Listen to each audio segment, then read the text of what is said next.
Hello students.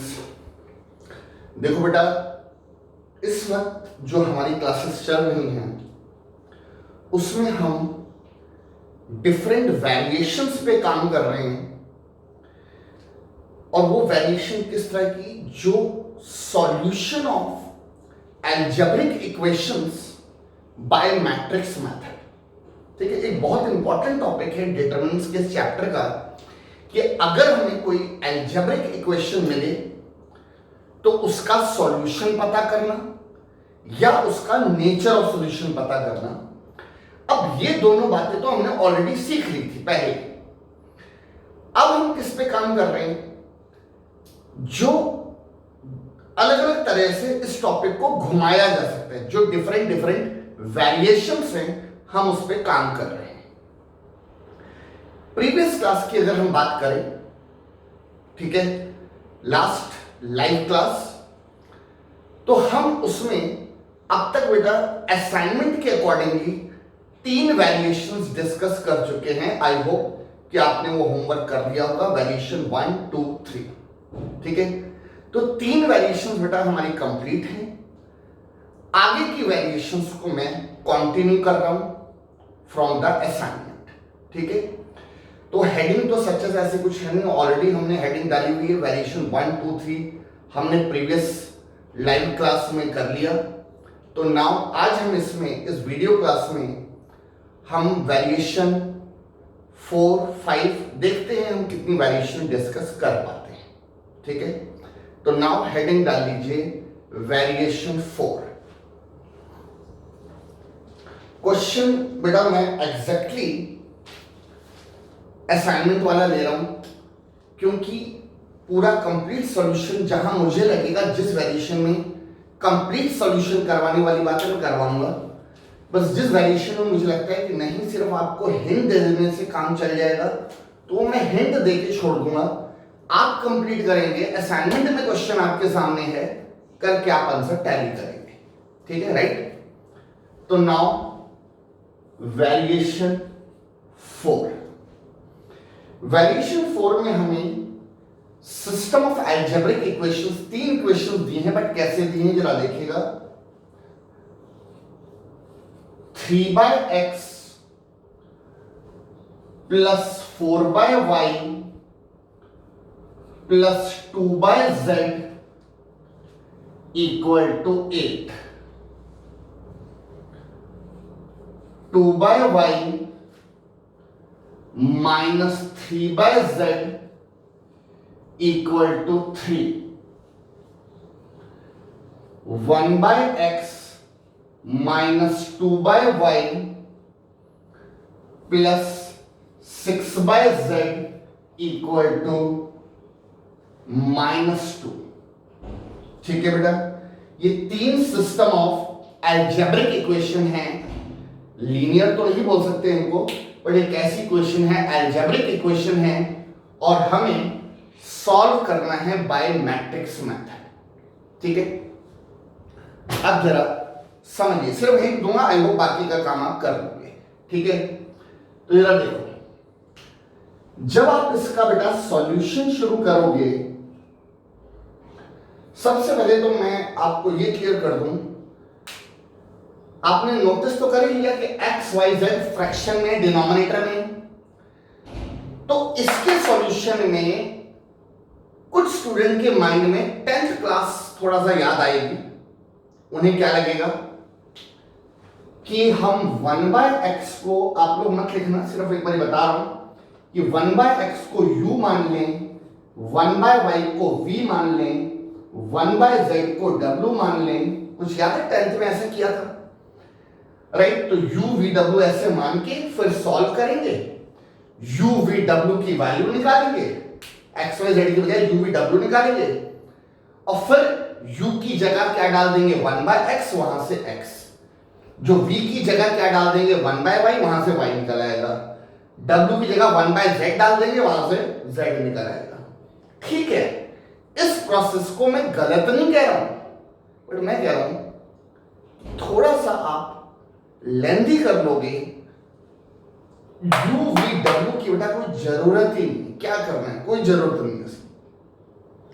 बिना UVW को involve करे हमारा काम चल जाएगा, तो इसलिए यूवीडब्ल्यू को इन्वॉल्व ना करें, थोड़ा सा क्वेश्चन लेंथी हो जाएगा। अदरवाइज करना चाहे तो बेटा कर सकते हैं, गलत नहीं मैं कह रहा हूं, ठीक है, कोई प्रॉब्लम नहीं है, ठीक है।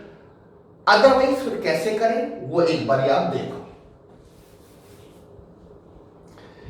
इस बार भी आप सबसे पहले क्या बनाएंगे, मैट्रिक्स इक्वेशन, जैसे हर बार बनाते हैं, इस बार भी पहले क्या बनाएंगे आप, मैट्रिक्स इक्वेशन। कैसे बनेगा, बस फर्क इतना है कि अभी तक आप जो मैट्रिक्स बनाते थे वो बेटा एक्स वाई जेड के कोफिशिएंट लेते थे।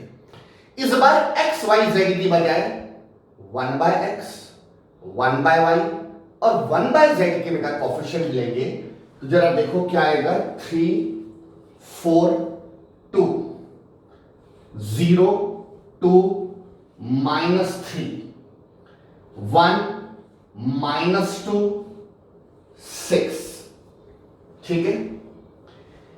इनटू में ये जो मैट्रिक्स बनाते थे ना, बस यहीं पे थोड़ा सा ध्यान देना है कि ये जो मैट्रिक्स अभी तक आप बनाते थे वो बनाते थे एक्स वाई जेड।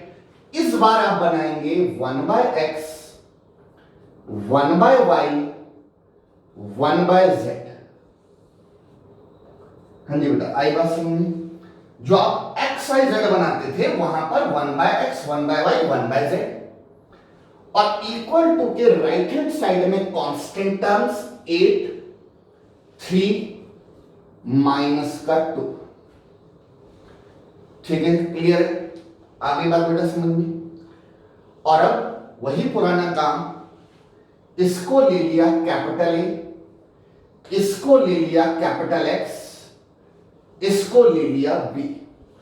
जैसे आप एक्स वाई जेड वाले को कैपिटल एक्स मानते थे, इस बार इसको भी क्या मान लोगे आप, कैपिटल एक्स ही मान लोगे, ठीक है। बताइए यहां तक की बात समझ आ गई? अच्छा, इसके बाद ax इक्वल टू बी के बाद x equal to a inverse B. क्यों? सॉल्व करना, नेचर नहीं, सॉल्व करना, ठीक है। ये लेट इक्वेशन 1, ठीक है। और अब ये जो A मैट्रिक्स है इसका आप क्या निकालोगे, A इनवर्स। अब A इनवर्स आपको पता है 1 बाय में determinant of A into adjoint of A, वही बेटा सारा पुराना तरीका। A इनवर्स आने के बाद अब आप किसको रिकॉल करोगे, इक्वेशन 1 को। इक्वेशन 1 को रिकॉल करेंगे, x equal to A inverse B, सारी वैल्यू वगैरह जैसे A इनवर्स जो निकाला होगा वो डाल दोगे, ये जो B निकाला होगा ये डाल दोगे, बेटा वही सेम कैलकुलेशन जो अभी तक आप कर रहे हो, ठीक है। अब ये सारा करने के बाद, ठीक है, अब मैं बीच का नहीं कर रहा क्योंकि आप अच्छी तरह से आप करना जानते हैं, आपने होमवर्क कर लिया है, वेरिएशन 1 2 3, ठीक है, यही सारा काम किया। तो बस मैं आपको थोड़ा सा एंड का बता दूं कि एंड में क्या होगा, ठीक है। तो एंड में होगा ये, मैं आपको बता दूं कि A इनवर्स B ये सब जब वैल्यू वगैरह डाल देंगे तो बेटा कैपिटल X जो आएगा वो मैं बता देता हूं क्या आएगा। कैपिटल X -2 3 1, ये आएगा आपका कैपिटल X, ठीक है। अच्छा, अब आप बताओ कैपिटल X आने के बाद क्या करते हो, आप कैपिटल X की ओरिजिनल वैल्यू डालते हो। यूजुअली आप कैपिटल X की ओरिजिनल वैल्यू क्या डालते हो, एक्स वाई जेड। इस बार क्या डालोगे, 1 बाय एक्स, 1 बाय वाई और 1 बाय जेड, ठीक है, इक्वल टू -2 3 1, ठीक है। कैपिटल X की जगह जो आप एक्स वाई जेड डालते थे इस बार आप ये डालोगे। और फिर बाय कंपेयरिंग, अब आप इनको क्या करोगे बेटा, कंपेयर करोगे। तो मैं यहां लिख देता हूं, तो बाय कंपेयरिंग 1 बाय एक्स क्या आएगा, -2, तो देयरफॉर x इक्वल टू -1/2, ये आपकी x की वैल्यू आ जाएगी। बोथ साइड रेसिप्रोकल ले लिया। ऐसे इसको कंपेयर करोगे तो 1 बाय वाई इक्वल टू 3, तो y की वैल्यू बेटा 1/3, और ऐसे ही 1/z equal to 1, therefore z equal to 1। बताइए x y z आंसर आ गया। तो क्या जरूरत थी u v w की? स्टेप्स ही तो बढ़ते हैं, इससे आपके लिए 2-3 स्टेप्स कम हो जाएंगे, इसलिए कोई u v w को इन्वॉल्व करने की बेटा कोई जरूरत नहीं है। और कर भी लोगे तो गलत नहीं है, इतना मैं कह रहा हूं, चलेगा वो भी चलेगा। ठीक है, क्लियर है? तो वेरिएशन 4 समझ आ गई। वेरिएशन 4 में बेटा मेरे असाइनमेंट में मैंने 2 क्वेश्चन डाले हैं प्रैक्टिस के लिए। ये वेरिएशन 4 का फर्स्ट था, इसे तो कंप्लीट कर ही लेना, सेकंड भी कर लेना बेटा, प्रैक्टिस ही होगी। ठीक है, नाउ वेरिएशन 5। ठीक है, ये हो गया बेटा, नोट कर लीजिएगा इसको आराम से और कंप्लीट कर लीजिएगा।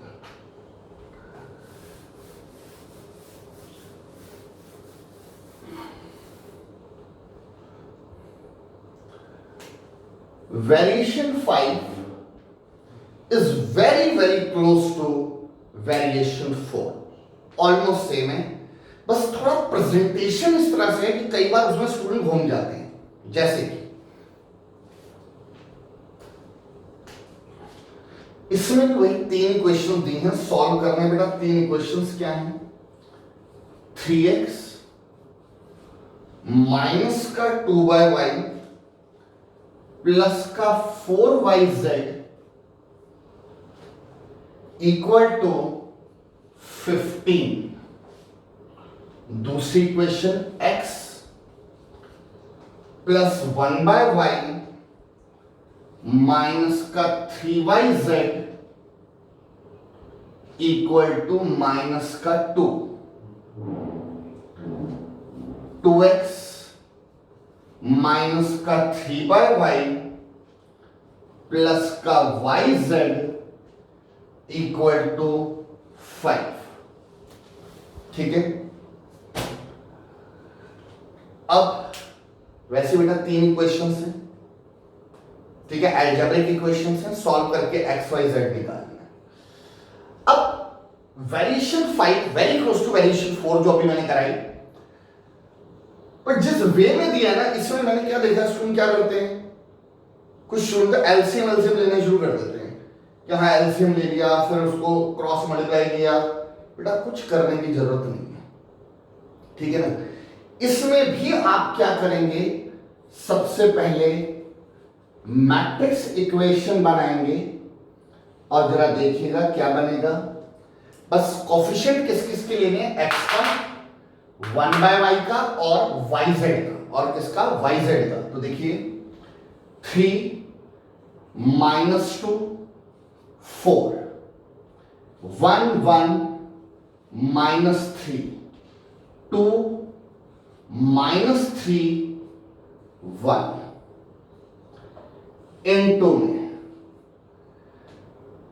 x 1/y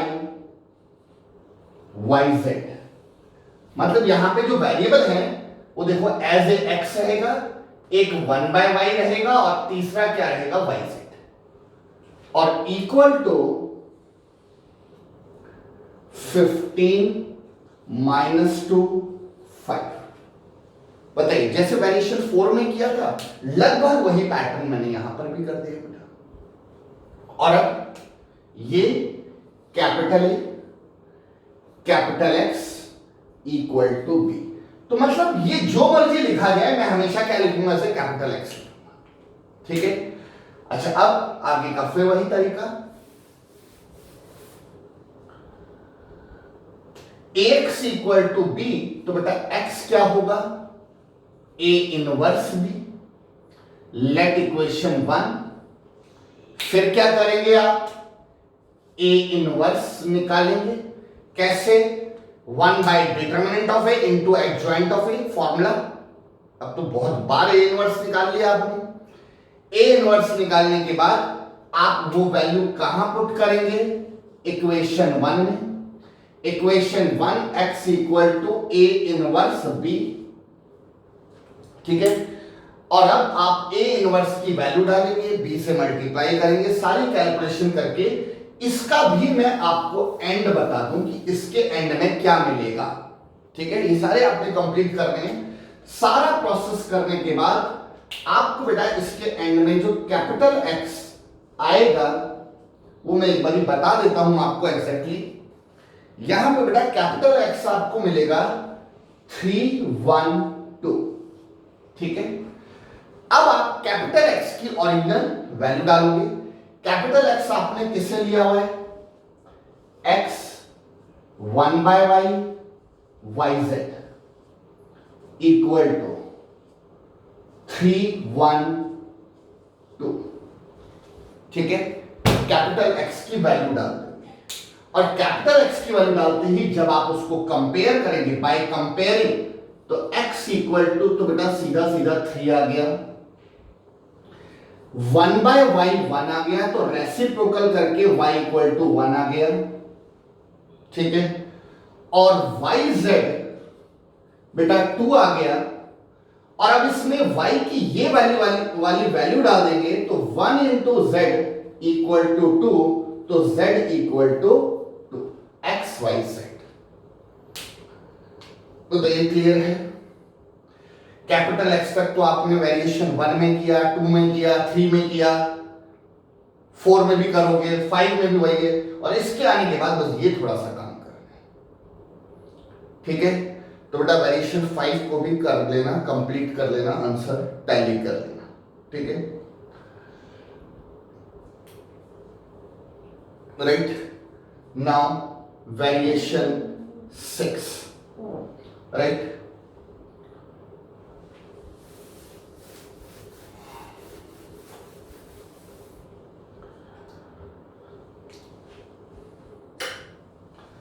तो नाउ वेरिएशन 6 को बेटा देखते हैं। ठीक है, वेरिएशन 6 में भी हमें बेटा 3 इक्वेशंस मिली हैं, जरा देखिएगा।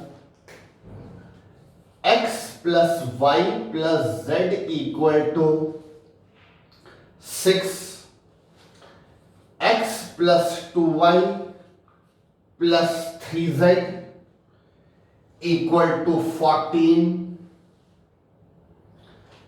x plus 4y plus 7z equal to 30। ठीक है, अब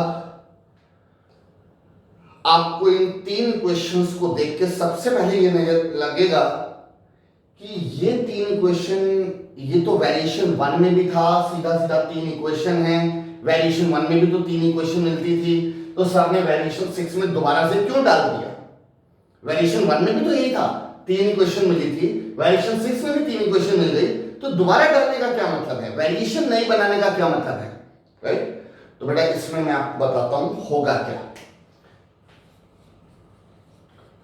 ऑल्दो ये आप कर चुके हो, अभी मैं करता हूं आपको याद आ जाएगा, आप कर चुके हो, बट फिर भी मैंने क्या बोला था, जब मैं वेरिएशन की एक लिस्ट बना रहा हूं तो मैं जो आप कर चुके हैं उसको भी इन्वॉल्व कर दिया, और जो नया है वो तो बेटा नया है ही, जिससे कि सारी चीजें एक ही लिस्ट में कवर हो जाए जितनी भी हम वेरिएशन कर रहे हैं।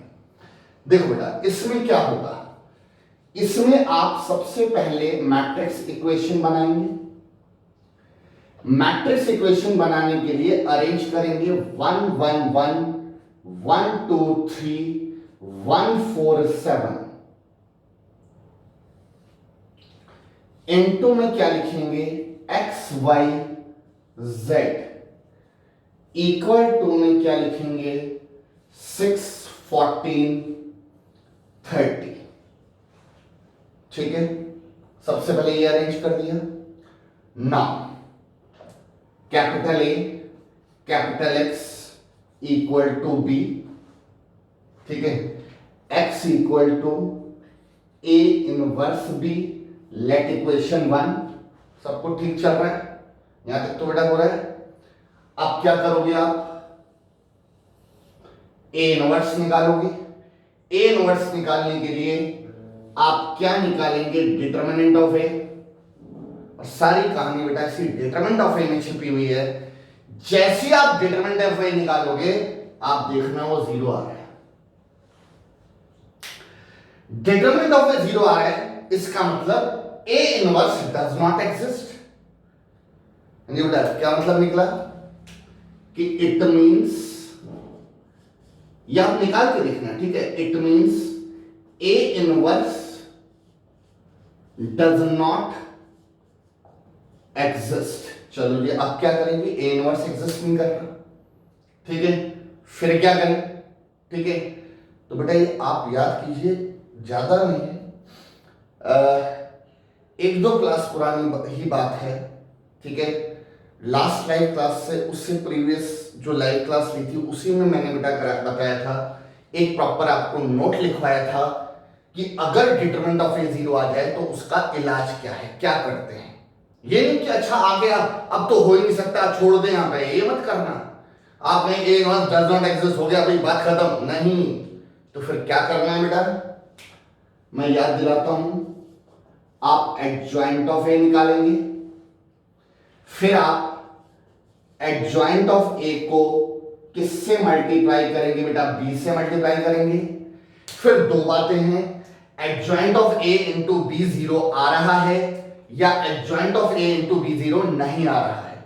अगर adjoint of A into B zero आए तो system is consistent and has infinitely many solution. ये कमेंट करके फिर छोड़ेंगे। ये तब अगर ये जीरो आ जाए, और अगर ये बेटा जीरो ना आए तब क्या बोलेंगे, system is inconsistent, system is inconsistent and has no solution. आप अपना रजिस्टर पलट के बेटा बैक साइड में देखना, ये नोट आपको मिलेगा, ये मैंने लाइव क्लास में बेटा कराया था, ठीक है। और इनफैक्ट ये भी बता दूं, ये सेम क्वेश्चन भी उसी क्लास में कराया था, इसका कंप्लीट सॉल्यूशन आपके रजिस्टर में ऑलरेडी है, आप देखिएगा रजिस्टर में। हाँ जी बेटा आ रही मेरी बात समझ में।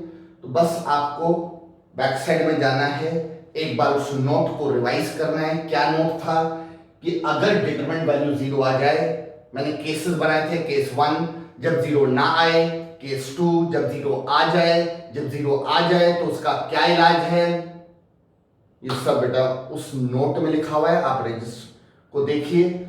और उस नोट के बाद एक क्वेश्चन का सॉल्यूशन भी कराया था, वो क्वेश्चन बेटा यही है, ये ऑलरेडी हो रखा है, बस एक बार दोबारा कर लेना, क्या फर्क पड़ता है, रिवाइज हो जाएगा।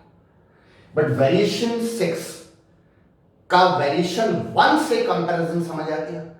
वहां पर भी 3 इक्वेशंस थी, यहां पर भी 3 इक्वेशंस हैं, बट फर्क ये है कि वहां डिटरमिनेंट ऑफ ए जीरो नहीं आ रहा तो पूरा पूरा सॉल्व किया, यहां जीरो आ रहा है तो उसका क्या इलाज है वो आपको पता है। A inverse does not exist, ठीक है, बट पहले क्या निकलेगा, एडजॉइंट ऑफ ए, फिर एडजॉइंट ऑफ ए को किससे मल्टीप्लाई करेंगे, बी से, फिर वो जीरो आ रहा है या नहीं आ रहा है, इस पर इसके हिसाब से कमेंट करना है, फिर छोड़ना है। और मैं दोबारा बता दूं, अगर जीरो आ रहा है तो क्या कमेंट करते हैं, system is consistent and has infinitely many solution, that's it, फिर वहीं छोड़ देना आंसर। और अगर ये adjoint of A into B बेटा जीरो नहीं आ रहा तो क्या डिक्लेयर करेंगे, system is inconsistent and has no solution, ठीक है। और ये अब आप एक बार करके देखिएगा, वैसे तो करवाया हुआ है रजिस्टर में, बट फिर भी एक बार दोबारा करके देखिएगा, ठीक है, डन, समझ आ गई बात। तो ये बेटा वेरिएशन क्या सीखी हमने, 6, जिसकी क्या हाईलाइटेड चीज थी कि डिटरमिनेंट ऑफ ए क्या आ रहा है, जीरो आ रहा है, ठीक है। तो उस जब डिटरमिनेंट ऑफ ए जीरो आए तो हमें अपना ट्रैक कैसे चेंज करना है, ये सब आपको मैंने नेचर ऑफ सॉल्यूशन की क्लास में सब सिखाया था, और रजिस्टर में सब लिखा हुआ है, बस एक बार बेटा दोबारा से रिवाइज कर लो, ठीक है। नाउ वेरिएशन 7,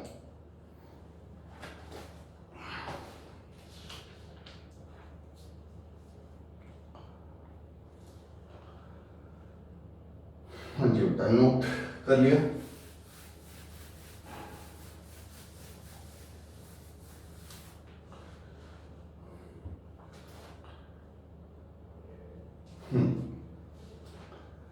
देखो बेटा वेरिएशन 7,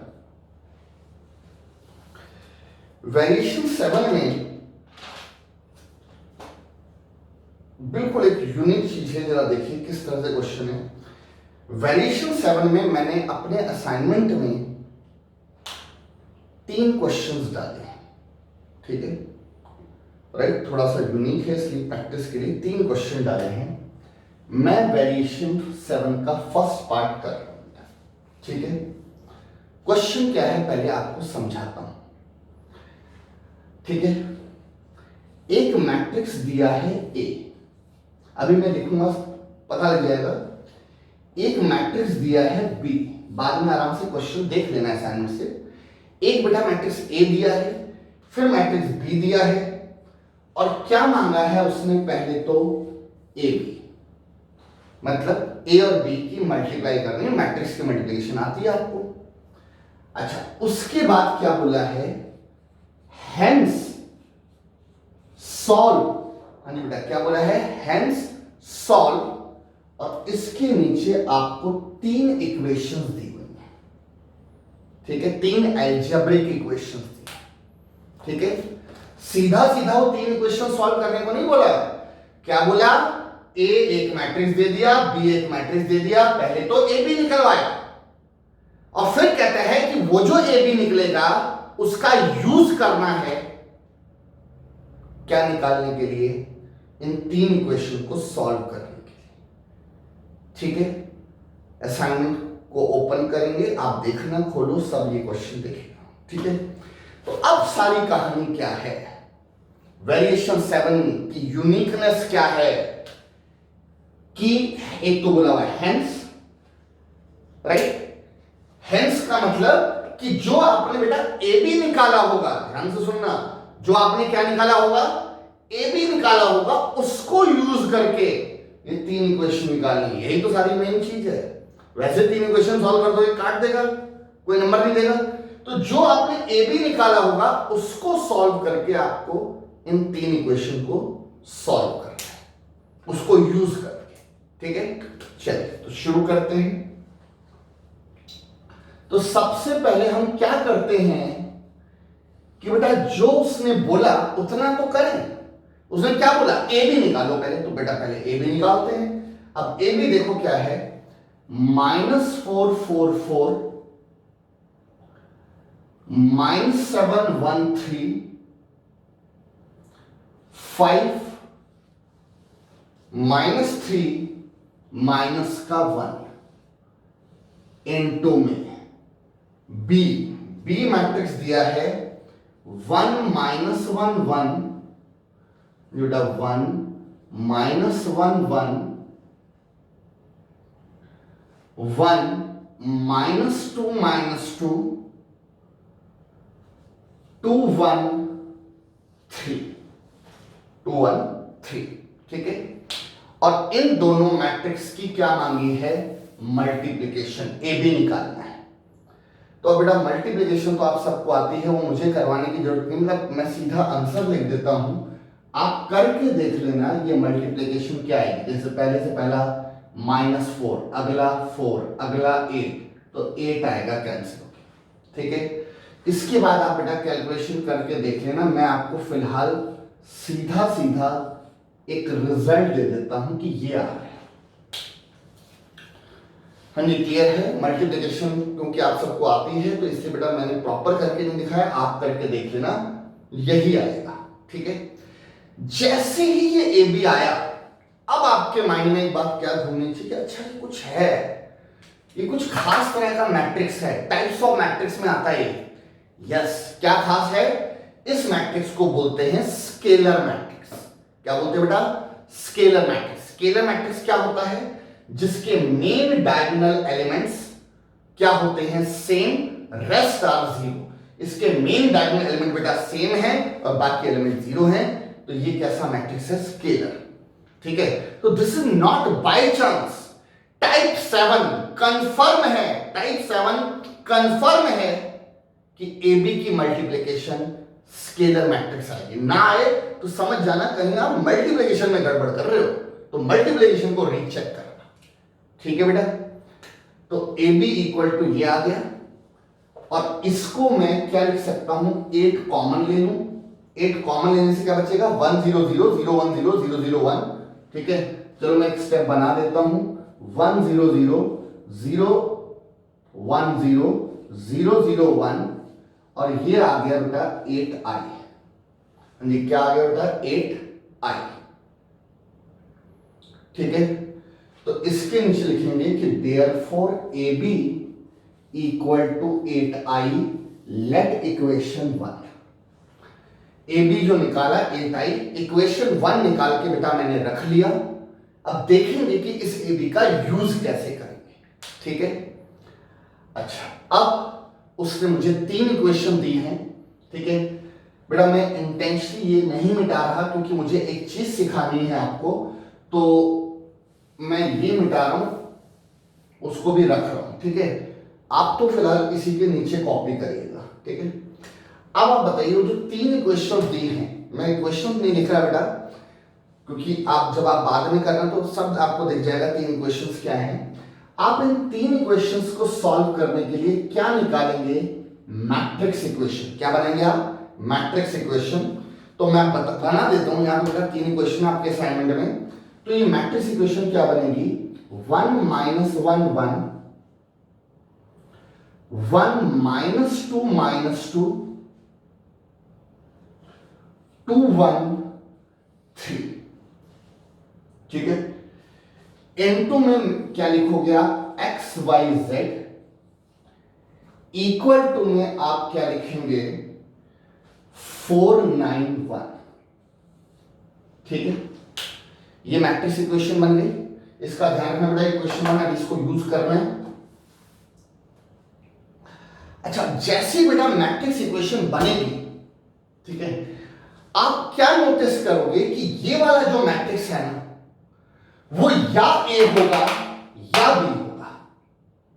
ये कंफर्म है, देखो चीजें फिक्स है जो मैं बोल रहा हूं। ठीक है, ये मैट्रिक्स इन दोनों में से कोई एक होगा। हाँ, ये नहीं कह रहे कि हर बार ए होगा या हर बार बी होगा। इस बार आपने देख लिया होगा कि ये मैट्रिक्स ये वाला है, यानी कि ये क्या है, बी है। ठीक है, बट कई बार ए भी हो सकता है, बट हाँ ये कंफर्म है कि इन दोनों में से एक जरूर होगा। ठीक है, अच्छा, अब जो है बेटा उसको वही नाम दोगे ना।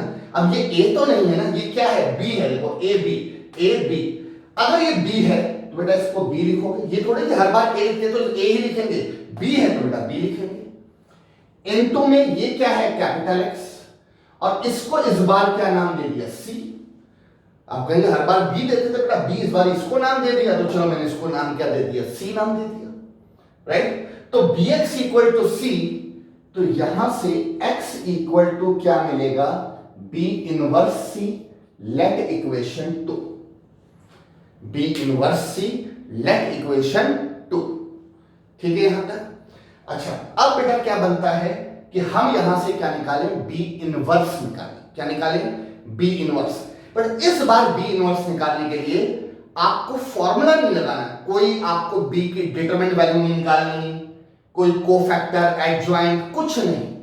क्यों नहीं निकालना, क्योंकि उसने किसे यूज करने को बोला है, ए बी को।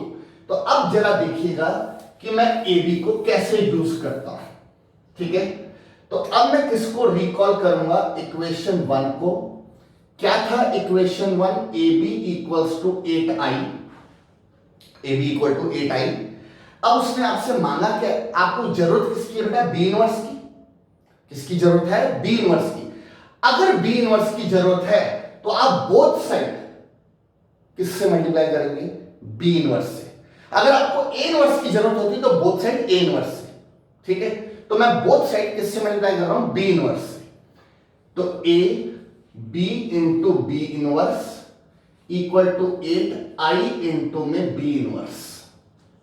ठीक है, क्या किया मैंने, बी इनवर्स से ही क्यों मल्टीप्लाई किया, क्योंकि मुझे बी इनवर्स की जरूरत है, एक बार। दूसरी बात, मैंने बोथ साइड कौन सा मल्टीप्लायर बनाया, पोस्ट मल्टीप्लायर, बाद में किया। क्यों भाई, बाद में क्यों किया मैंने, प्री मल्टीप्लायर क्यों नहीं बनाया, क्योंकि मैं बी इनवर्स से मल्टीप्लाई कर रहा हूं तो मैं चाहता हूं वो बी के पास रहे। अगर मैं यहां बी इनवर्स लिख दूंगा, बीच में ए बैठा हुआ है, दिक्कत देगा, राइट। तो इसलिए मैंने बी इनवर्स से मल्टीप्लाई किया है तो मैंने उसे बी के पास रखा। अगर मैं ए इनवर्स से मल्टीप्लाई करता तो मैं ए के पास रखता। तो यानी कि ऑन द स्पॉट देखना है कि प्री मल्टीप्लायर बनाना है या पोस्ट मल्टीप्लायर बनाना है। ठीक है बेटा, तो फिलहाल मैंने बी इनवर्स से मल्टीप्लाई कर दिया। तो अब आप बताओ B into B inverse result है क्या होता है, I equal to 8। I into B inverse बेटा क्या होगा, B inverse. Any matrix multiplied by identity matrix is the matrix itself. ठीक है, ये सारे रिजल्ट हमने किए हुए हैं। ऐसे बेटा ए इंटू आई क्या हो जाएगा, A equal to 8 times of B inverse. तो यहां से बेटा बी इनवर्स की वैल्यू 1/8 ए आ जाएगी, बी इनवर्स की वैल्यू 1/8 ए, और ए जो क्वेश्चन में मैट्रिक्स ए और बी दिए हुए थे तो वो वाला ए सीधा सीधा कॉपी कर लोगे। ठीक है, तो बेटा ए मैट्रिक्स जरा देखो, आपने लिखा ही होगा कि ए मैट्रिक्स क्या दिया हुआ था इस क्वेश्चन में, -444 -713 5 -3 -1। ये ए जो क्वेश्चन में दिया हुआ था ए और बी, तो ये ए वाला मैट्रिक्स कॉपी कर लिया। ये क्या आ गया आपके पास, बी इनवर्स। ठीक है, आपने बी इनवर्स निकालने के लिए कोई डिटरमिनेंट वैल्यू नहीं निकाली, आपने कोई कोफैक्टर नहीं निकाला, आपने कोई एडजॉइंट नहीं निकाला, आपने ए इनवर्स वाला फॉर्मूला भी यूज नहीं किया। तो फिर क्या किया, आपने ए बी को यूज किया। ये बी इनवर्स किसकी हेल्प से आया, ए बी की हेल्प से। ठीक है, बी इनवर्स आ गया, और बी इनवर्स आते ही अब आप इसको रिकॉल करोगे इक्वेशन 2 को। इक्वेशन 2 जो हमने बेटा तैयार की थी, ठीक है, वो हमारी इक्वेशन 2 बेटा क्या तैयार हुई थी, x equal to B inverse C, x equal to B inverse की वैल्यू डाल दी हमने 1/8 -444 -713 5 -3 -1 इनटू में बेटा सी। सी एक बार मैं देख लेता हूं, सी इसमें था 491। ये बेटा सी क्या था, 491 राइट। और आगे का प्रोसेस आपको पता है, आप आई होप आप कर लोगे कंप्लीट। फर्स्ट रो से इसको किया तो बेटा -16 +36 +4। सेकेंड रो से करेंगे तो -28 +9 +3। थर्ड रो को करेंगे तो 20 -27 -1। x इक्वल टू 1/8 बेटा बाहर, 40 -16 is 24। ये बेटा 12 और माइनस का 28 तो आएगा -16, और यहां से आएगा बेटा -8। 8 से बेटा इसको डिवाइड कर देंगे, 8 से डिवाइड करेंगे तो 3, -2 -1 आ गया। कैपिटल X की बेटा वैल्यू डाल देंगे, XYZ इक्वल टू 3 -2 -1। कंपेयर करके x equal to 3, y equal to -2, z equal to -1। थोड़ा फास्ट इसलिए कर दिया क्योंकि ये सब तो आपने ऑलरेडी सबको सीखा हुआ है। ठीक है, तो ये बेटा वैल्यूएशन 7 हो गई। वैल्यूएशन 7 में 2 क्वेश्चंस और भी हैं मेरे असाइनमेंट में, प्रैक्टिस के लिए उनको भी कर लेना। ठीक है, राइट। तो इसको आराम से बेटा देख लेना। रेस्ट ऑफ द वैल्यूएशन आगे हम लाइव क्लास में कवर अप करेंगे। ठीक है बेटा, तो ये वीडियो यहीं पर एंड करते हैं। Thank you.